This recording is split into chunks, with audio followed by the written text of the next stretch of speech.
Let's make the Boston Red Sox competitive again, shall we?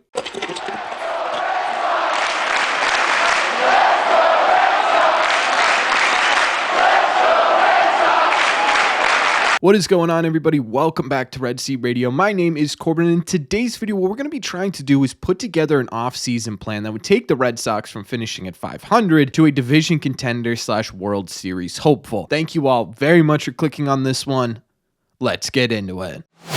Okay, so the Red Sox have already kind of detailed what they're looking to improve upon going into the 2025 season, but for me personally, I think there's three different pain points that the Red Sox really need to address if they want to be competitive. The first is obviously pitching, specifically the bullpen pitching, the second being defense, and the third being some holes within the Red Sox lineup, and we're going to get into all those, which I think the best way to do is to break them down individually to sort of formulate a full plan, and we're going to start with the pitching. Again, specifically the bullpen, because the bullpen this year was one of the worst bullpens in baseball. They had the 24th worst ERA from the bullpen with a 4.39 and the 25th worst bullpen whip at 1.34, which means they had just way too much traffic on the base paths. The rotation was actually pretty solid for the Red Sox. I think a lot of people underrate how good the Red Sox rotation was this year. They had the 7th best ERA out of the rotation at a 3.81 in baseball and the 3rd best whip at 1.19. So the question becomes, how do you fix the bullpen without totally decimating the rotation as well? Well, one of the easiest solutions to this is to simply get healthy. You've got guys like Liam Hendricks, Michael Fulmer, Garrett Whitlock, Chris Murphy, all getting healthy and hopefully being able to rejoin this team come 2025. And immediately that's going to give you some higher leverage options in the bullpen than what you had in 2024. But I also think you're still going to need more. Specifically, I think you're going to need more from the left-hand side. But there is one really easy way the Red Sox can improve their entire pitching staff all around, and this is absolutely what I think the Red Sox need to do, and that is go out and get a number one starter. Now, Corbin, aren't we talking about the bullpen? Yeah, we are, but if the Red Sox go out and they get a Max Fried, who, by the way, is my number one target for the Red Sox this offseason, someone we are going to be talking a lot about on this channel until he eventually signs somewhere. But if you are able to do that, either via free agency or via trade, what that does is not only take a number 10-ish rotation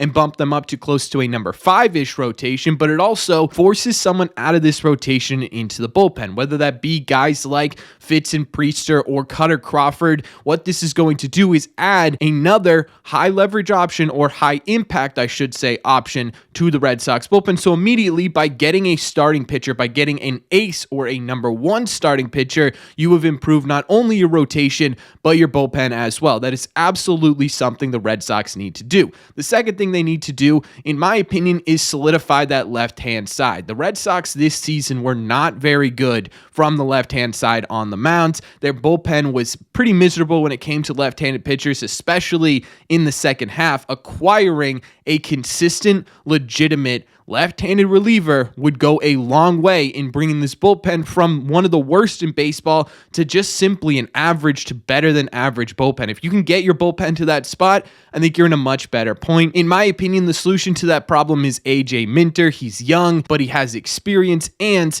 he also has consistency. He's been consistently solid for the entirety of his career. That is absolutely someone I want the Red Sox to look at and could be a major solution to this bullpen problem. But again, there are a lot of solutions there, right? Tanner Scott is a big one that a lot of people have been talking about. There are options on the trade market that you could go and get in terms of a high leverage lefty. But if you can improve your rotation by getting a number one, specifically, in my opinion, Max Fried, and actually acquiring high leverage guys in your bullpen, you become a whole lot better. The biggest problem with the Red Sox bullpen this year was depth. And by getting consistent big league players, you force depth upon the Red Sox by forcing them to create a secondary major league bullpen in the minor leagues. To me, this feels like an absolute no-brainer. The second biggest issue the Red Sox had this season, in my opinion, has to be the defense. As a team, had 115 errors. That was good for the second most in Major League Baseball. It's also 29 more than the average MLB team this year. That's just simply unacceptable. There were two big pain points, in my opinion, when it came to defense that really stood out. The first one was second base, where they had the second most errors in the sport, and first base, where they had the most errors in the sport. Fixing that is actually pretty simple. It's simply finding an everyday player to play there. At second base this season for the Red Sox, they had 11 different players man that second base position. Figuring out a way to get that down to 1, 2, 3 players would absolutely go a long way in creating defensive reliability over in that position. And I think the answer is actually already in the Red Sox system, right? You've got Christian Campbell, who had the best minor league season in baseball last year, who's a primary second baseman. You've got Vaughn Grissom, who looked really fantastic over the last couple of weeks of the season at the plate, who can play second base. You've got backups like Sogard and Romy Gonzalez. So if you could figure out a way to name one of Campbell or Grissom as your everyday starting second baseman, I think the rest of the pieces fall into place, and you are able to sort of construct a really solid defensive second base position, which I think would, again, go a long way in solving the defensive issues. The other issue, again, is first base, and I think this was for a similar reason as to second base. I don't think anyone realized it. I certainly didn't realize how many different first basemen the Red Sox had this year. It ended up being 9 total players man first base throughout the season. A healthy Tristan Casas brings that number down all the way basically to 1. I'm sure they will have backups. Again, Romy Gonzalez can play some first base. Connor Wong can play some first base. We'll talk about another guy who I think they might want to add at some point this offseason. But you take a look at that, and all of a sudden, getting consistency in terms of your players on the field absolutely changes the structure of the Red Sox infield. Now, I know some people, actually a lot of people, are going to say, well, Corbin, Tristan Casas' defense was not good this year. And you're right, it wasn't good, but he has the potential to, at the bare minimum, be a league average defender with a really solid scoop ability over at first base. That's one thing Casas has always done well. He's scooped the ball really well. He's prevented throwing errors from his infield, and we saw that in the last couple of weeks of the season. At fully healthy, I think he could be a league average first baseman. I think that would go a long way in solving these defensive issues. Outside of those 2 spots, I kind of think the rest of it will fall into place a little bit, right? You take a look at the rest of the defensive alignments. Rafi's going to be Rafi, but he was much better this year than he's been in years past. A healthy Trevor Story completely figures out that shortstop position. Now, even if you don't want to rely on that and you say, hey, he's only going to play a half season, we've seen it before, fine. You also have Marcelo Meyer in the wings, who was the best defensive player in his draft class. He's been heralded as a guy who's going to be able to give you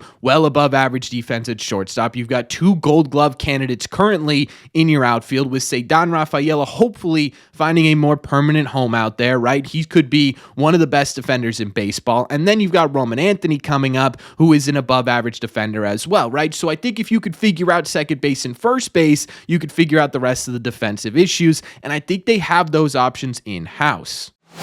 Finally, the last pain point, offense, right? The Red Sox offense was actually really solid this year. They were top 10 in every single category this season, basically outside of one, which appears to be their biggest pain point, and that is strikeouts. The Red Sox had the 3rd most strikeouts in Major League Baseball this season. So again, you go into how are you going to fix that? Well, I think the first big part of this is the fact that the Red Sox were a very inexperienced team this year. A lot of their big key players, especially as injuries started to roll in, were brand new to Major League Baseball. That comes with learning curves. That comes with stretches and parts of the season where they are learning to adjust to Major League hitting. Now that a lot of those guys have experience, or full seasons or partial seasons, or even some experience in Major League Baseball, that gets a little bit easier as time goes on. So I do think naturally the Red Sox are going to strike out less than they did in 2024 as they continue to grow and develop as a unit. But I also think injuries played a big role in this, right? Tristan Casas,